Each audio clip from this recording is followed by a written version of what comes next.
Does it matter? Why should I care? I recently made a short video about iodine and mitochondria. It describes the core biochemical relationship between structures inside cells and their dependence on iodine. Cells can't live without mitochondria. Mitochondria can't live without iodine. Plants and animals can't live without iodine and mitochondria. And the earth isn't alive without iodine. Simple equations. But really now, why should I care? If I understand the biochemistry of iodine, will it help my bank account? And does it reduce my debt? If I go to church, will my family be healthy and happy? If I vote for a politician I like for whatever reason, does it help me? If I fairly and honestly pay my taxes, does it do anything other than support a somewhat corrupt government? These are all pretty good questions, simple, heart of the matter questions, and you are practical to ask them. So let's find an answer. Is there an answer? Why should I care? I believe that why should I care is kind of the wrong question. Here's why I say that. Underneath the question, why should I care, is a misunderstanding of the word I. We sometimes, perhaps often, think that I means me. Independent, standalone me, me against the universe, me, the self-supporting, clearly separate person at odds with the world. But this is a patent fallacy. It's utterly wrong-headed. Could we live without air and oxygen? Of course not. What produces oxygen? Green plants. Without enough green plants on Earth, I could not breathe, and so I would die, along with everyone else I know and maybe even care about. Can I live without food? Of course not. I need to get food, prepare it, eat it. I cannot find food without farmers and growers. I cannot buy food without food at a market. If the farmer gets sick and cannot produce food, if all farmers got sick and could not produce food, the world would be hungry and all humans would die. There are many humans who die of starvation or are crippled for life by poor food. The Buddhists answered this question with another brilliant, simple question. Who are you? You aren't your name.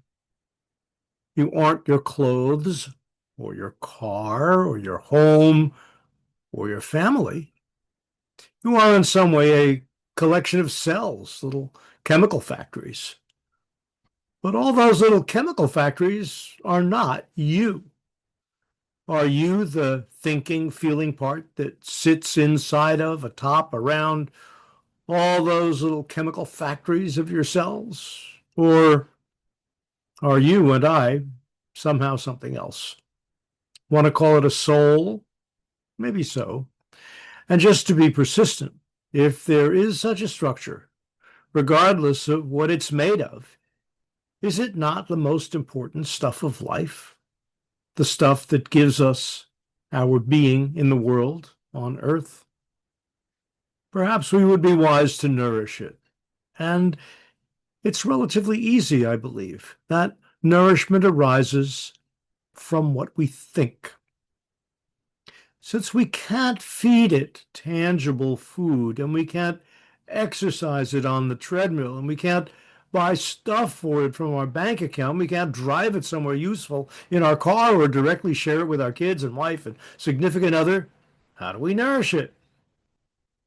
By thinking, by feeling, by thinking and feeling your connections to all and to everyone.